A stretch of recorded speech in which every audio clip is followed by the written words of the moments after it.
తెలంగాణలో లక్షలాది మంది నిరుద్యోగ పట్టభద్రులు ఉన్నారని, వారి కోసం కొట్లాడే గలమవుతానని కరీంనగర్, నిజామాబాద్, మెదక్, ఆదిలాబాద్ ఉమ్మడి జిల్లాల పట్టభద్రుల నియోజకవర్గ ఎమ్మెల్సీ అభ్యర్థి, ఆల్ఫోర్స్ విద్యా సంస్థల అధినేత డాక్టర్ వి నరేందర్ రెడ్డి అన్నారు. మంచిర్యాల జిల్లా కేంద్రంలోని ఓ ప్రైవేట్ ఫంక్షన్ హాల్లో ఏర్పాటు చేసిన పట్టభద్రుల ఆత్మీయ సమ్మేళనంలో ఆయన పాల్గొన్నారు. ఈ సందర్భంగా మీడియాతో నరేందర్ రెడ్డి మాట్లాడుతూ, కరీంనగర్, నిజామాబాద్, మెదక్, ఆదిలాబాద్ ఉమ్మడి జిల్లాల పట్టభద్రుల నియోజకవర్గం పరిధిలో లక్షలాది మంది పట్టభద్రులు ఉన్నప్పటికీ ఇప్పటి వరకు 1.97 లక్షల మంది మాత్రమే ఓటర్లుగా తమ పేరును నమోదు చేయించుకున్నారని అన్నారు. గత ఎన్నికల్లో 1.7 లక్షల మంది పట్టభద్రులు తమ ఓటు వినియోగించుకున్నారని నరేందర్ రెడ్డి తెలిపారు. అదే ఉపాధ్యాయ ఎమ్మెల్సీ ఎన్నికల్లో ప్రతి ఒక్కరు ఓటర్గా నమోదై మెజార్టీ సంఖ్యలో ఓటు హక్కు వినియోగించుకుంటారని అన్నారు. ఉపాధ్యాయుల్లో ఉన్న చైతన్యం ఇంకా పట్టభద్రుల్లో రావడం లేదని, ఓటర్ లిస్టులో తమ పేరును కూడా నమోదు చేయించుకునే ప్రయత్నం చేయడం లేదని ఆయన ఆవేదన వ్యక్తం చేశారు. నిరుద్యోగుల పట్టభద్రుల తరపున కొట్లాడే గలానికి బలం పెంచే విధంగా ఈసారైనా 100% పట్టభద్రులు ఓటర్ లిస్టులో పేరు నమోదు చేసుకోవాలని విజ్ఞప్తి చేశారు. ఉద్యోగుల పక్షాన వారి సమస్యలు తెలుసుకుంటూ మరి వెంటగా వాటిని ఏ రకంగా పరిష్కరించాలనే ఒక ఆలోచనతో, అలాగే రాబోయే రోజుల్లో ఇంకా వీరికి మనం ఏం చేయగలము అనే ఒక సుదీర్ఘమైన చర్చతో చాలా అద్భుతంగా మేము ముందుకు కొనసాగుతున్నాం. ఇది ఓటు అడగడము అన్న ప్రక్రియ కాదు. ఇక్కడ ఓటరును మనం అవేర్ చేయడం, అలాగే వీరి సమస్యలు ఏంటి అనేది తెలుసుకోవడం అనే విషయంలో ఈరోజు నేను ఇక్కడ రావడం జరిగింది. ఇక్కడ ఆల్మోస్ట్ ఆల్ ఇప్పటి వరకు ఒక 1000 మరి గ్రాడ్యుయేట్స్ తోటి నేను ఇంటరాక్ట్ అయ్యాను. వాళ్ళందరూ కూడా వాళ్ళ వివిధ రంగాల్లో ఏర్పడుతున్న వాళ్ళ సమస్యలన్నీ కూడా వివరించడం జరిగింది. తర్వాత వాళ్ళు ఏం కోరుకుంటున్నారో ఒక గ్రాడ్యుయేట్ ఎమ్మెల్సీ ద్వారా అనేది కూడా మనకు అర్థమైపోయింది.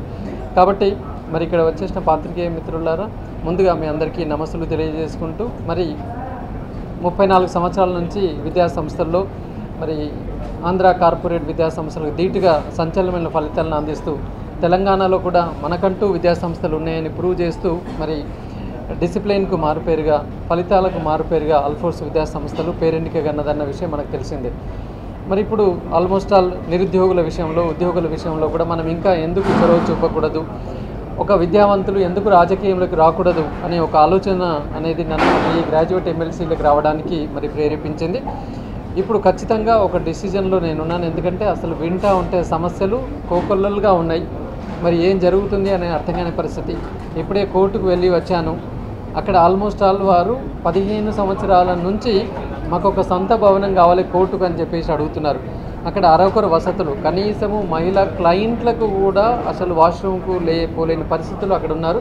ఇంకా మహిళా అడ్వకేట్ల పరిస్థితి, తర్వాత మిగతా పరిస్థితి, కనీసం అసలు ఒక లంచ్ బాక్స్ తెచ్చుకుంటూ ఒక మూల కూర్చొని తినే ప్లేస్ కూడా లేకుండా మన మంచిర్యాల కోర్టు ఉన్నది. ఈ విధంగా నేను చాలా ప్రాంతాల్లో తిరిగినప్పుడు కూడా రకరకాల సమస్యలతో వాళ్ళు ముందుకు వస్తున్నారు. ఇవాళ గురుకుల రెసిడెన్షియల్ కాలేజెస్ ఉన్నాయి. ముఖ్యంగా ఇక్కడ డిగ్రీ కళాశాలకు నేను వెళ్ళినప్పుడు అక్కడ అధ్యాపకులు చెప్తున్నారు, ఎస్ మాకు గవర్నమెంట్ నామ్స్ ప్రకారంగా శాలరీస్ వస్తున్నాయి, కానీ మాకు హెల్త్ కార్డ్స్ లేవని చెప్పేసి. మరి ఆ ఎంప్లాయీస్ని గవర్నమెంట్గా ట్రీట్ చేయబడ్డాయి, కాకపోతే వాళ్ళకి హెల్త్ కార్డ్స్ రావట్లేదు. ఇంకొక దగ్గరికి వెళ్తే వాళ్ళు చెప్తున్నారు, మేము గవర్నమెంట్ ఎంప్లాయీసే ట్రీట్ చేయబడ్డాం, కానీ మాకు 3 నెలలకు ఒకసారి శాలరీస్ వస్తున్నాయని చెప్తున్నారు. ఇది ఎవరు? మన ఎయిడెడ్ టీచర్స్.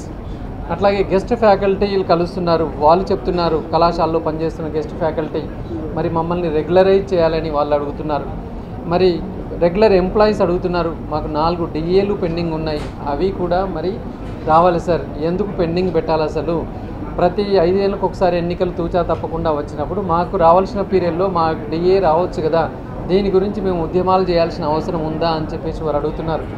అలాగే మరి వాళ్ళ ప్రైవేట్ యాజమాన్యాలు చూసుకున్నట్లయితే మరి చాలా 3 సంవత్సరాల నుంచి ఫీజు రీఎంబర్స్మెంట్ బకాయిలు అలాగే ఉండి కాలేజీలు నడపలేక మరి చాలా ఇబ్బంది పడుతున్నారు. అలాగే మనం ముఖ్యంగా చూసుకున్నట్లయితే ప్రైవేట్ స్కూల్ టీచర్స్ని చూసుకున్నా కూడా వారి సమస్యలు కూడా ఉన్నాయి. ఎందుకంటే మరి సేమ్ గవర్నమెంట్ లాగా మేము కూడా వర్క్ చేస్తున్నాం, మాకు కూడా హెల్త్ కార్డ్స్ రావాలని చెప్పేసి వాళ్ళు కూడా చెప్తున్నారు.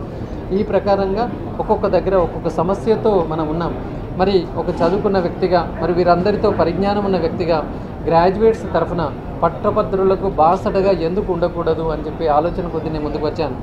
ఇవాళ మనం చూస్తూనే ఉన్నాం, ప్రతి దానికి ఒక రోల్ ఉంది. ఒక ఎమ్మెల్యేగా గెలిచామని ఆయన బాధ్యతలు ఏంటి, ఒక ఎంపీగా గెలిచిన అతను తన బాధ్యతలు ఏంటి, ఒక టీచర్స్ ఎమ్మెల్సీగా గెలిచిన తను గవర్నమెంట్ టీచర్స్ పట్ల మరి భక్తి శ్రద్ధలతో వాళ్ళకి సేవలు చేస్తున్నాడు. మరి గ్రాడ్యుయేట్ ఎమ్మెల్సీగా ఆయన బాధ్యతలు ఏంటి, he has to dedicated for the graduates.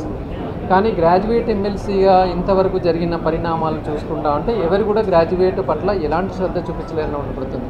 కాబట్టి తప్పకుండా మరి నేను అందరికీ విజ్ఞప్తి చేస్తున్నాను, గ్రాడ్యుయేట్ ఎమ్మెల్సీగా నన్ను ఎన్నుకున్న తర్వాత ఖచ్చితంగా 5 సంవత్సరాలు ప్రతి గ్రాడ్యుయేట్కి నేను అందుబాటులో ఉంటానని, ప్రతి యూత్కి అందుబాటులో ఉంటానని చెప్పేసి, అట్లాగే ప్రభుత్వంతో మనం సానుకూలంగా చర్చించి ఒక ఫిక్స్డ్ జాబ్ క్యాలెండర్, అలాగే ఎన్నో వేకెన్సీస్ ఉన్నాయి, అవన్నీ ఫిలప్ చేసుకుంటూ మనం ముందుకు వెళ్ళినట్లయితే అసలు నిరుద్యోగులు అనేది 5 సంవత్సరాల తర్వాత తెలంగాణ రాష్ట్రంలో కనపడదు.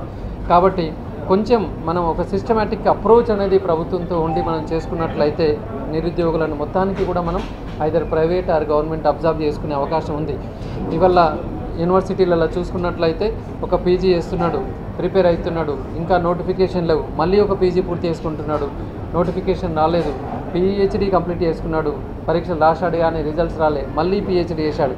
ఇలా ఏండ్ల కొద్దీ హైదరాబాద్లో మరి అసలు రూమ్ కిరాయిలు తీసుకొని ఖర్చులు పెట్టలేక, మరి ఉద్యోగాలు రాక, కోచింగ్ సెంటర్లో డబ్బులు చెల్లించలేక మరి నానా ఇబ్బంది పడుతున్నారు. ఇవల్ల అన్ఎంప్లాయిడ్ యూత్ వారి బాధ వర్ణనాతీతంగా ఉంది. తప్పకుండా దీనికి ఒక శాశ్వత పరిష్కారం చూపించాల్సిన అవసరం ఎంతైనా ఉందని చెప్పేసి నేను భావిస్తున్నాను. చదువుకున్న ప్రతి వాడికి ఏదో రకంగా ఉద్యోగం కల్పించే బాధ్యత ప్రభుత్వం ఖచ్చితంగా తీసుకోవాలని చెప్పేసి నేను భావిస్తున్నాను. ఎందుకంటే మరి డిగ్రీలు, పీజీలు, పిహెచ్డీలు రీసెర్చ్ చేసిన వాళ్ళు కూడా మరి జాబ్ లేకుండా ఖాళీగా ఉండడం అనేది అది దేశానికి మంచిది కాదు. అసలు చదువుకునే వాళ్ళు నేను ఎందుకు చదువుకోవాలన్న ప్రశ్న తలెత్తుతున్నది. కాబట్టి వీటన్నింటికీ పరిష్కారం చూపించే దిశగా నేను ముందుకు వెళ్ళాలని భావిస్తున్నాను. మరి అలాగే ఇవల్ల నిరుద్యోగులే కాకుండా ఉద్యోగులు కూడా రకరకాల సమస్యలు, ఉద్యోగులు అంటే ఇక్కడ అడ్వకేట్స్ వస్తున్నారు, డాక్టర్స్ వస్తున్నారు, అన్ని రంగాల వాళ్ళతో మాట్లాడుతూ ఉంటే ఎవ్రీవేర్ ఒక సమస్యల వలయంగా ఉంది.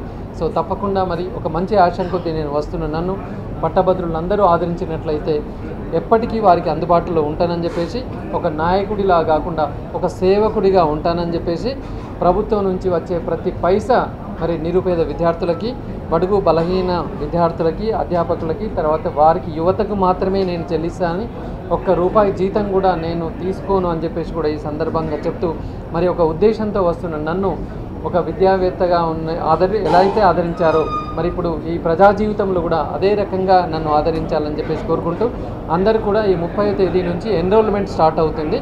ఖచ్చితంగా పట్టభద్రులందరూ కూడా ఎన్రోల్ చేసుకోవాలి. గతంలో ఎన్రోల్ చేసుకున్న వారు కూడా ఈసారి మళ్ళీ ఫ్రెష్గా ఎన్రోల్ చేసుకోవాలి. దీనికి November 6th లాస్ట్ డేట్గా ఉంది.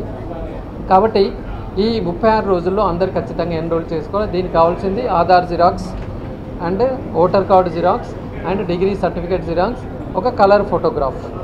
ఇవి ఉన్నట్లయితే ఆన్లైన్లో మా అన్ని కార్యాలయాలు, అన్ని జిల్లాల్లో మా కార్యాలయాలు ఉన్నాయి. మా వాళ్ళు ఆన్లైన్లో అప్లై చేసి అన్నీ కూడా మీకు సేవలు చేయడానికి రెడీగా ఉన్నారు. కాబట్టి పట్టభద్రులు, తర్వాత ఉద్యోగులు ఎన్రోల్మెంట్ ఎవరెవరు చేసుకోలేదో అందరూ కూడా 30వ తేదీ నుంచి ఎన్రోల్ చేసుకోవడానికి రెడీగా ఉండాలి. ఎందుకంటే గతంలో చూసుకున్నట్లయితే ఓన్లీ 1,07,000 మంది మాత్రమే గ్రాడ్యుయేట్ ఎమ్మెల్సీకి ఓట్లు వేశారు. మరి లక్షల మంది గ్రాడ్యుయేట్లు ఉన్న దగ్గర 1,00,000 మందే ఓట్లు వేశారు అంటే అసలు పట్టభద్రులకు దీనిపైన ఒక పాజిటివ్ నమ్మకం లేకుండా పోయింది. ఎవరు గెలిచి పట్టభద్రులకు ఏం చేశారు అన్న ప్రశ్నకి అసలు ఇవాళ సమాధానం లేదు. కాబట్టి ఈసారి పట్టభద్రులారా నేను అభయం ఇస్తున్నాను, మీకు తోడుగా నేను ఉంటాను. మీ ఉద్యోగాల రూపకల్పన కావచ్చు, ఇప్పటికే గవర్నమెంట్ స్కిల్ డెవలప్మెంట్ కావచ్చు, రకరకాల ఆలోచనలతోటి ఎంప్లాయ్మెంట్ ఆపర్చునిటీస్ పెంచే ప్రయత్నం చేస్తుంది. తప్పకుండా మీకు తోడుగా ఉంటానని చెప్పేసి అన్ని ప్రొఫెషన్స్లో ఉన్న వారికి కూడా మీ సమస్యల పట్ల నేను అంకిత భావంతో పనిచేస్తానని చెప్తున్నాను. కాబట్టి పట్టభద్రులారా ఎక్కువ సంఖ్యలో ఎన్రోల్మెంట్ చేసుకొని ఒక మంచి లీడర్ని ఎన్నుకునే దిశగా మీరు అందరూ ఓటు హక్కు పొందాలని చెప్పేసి సందర్భంగా కోరుకుంటున్నాను.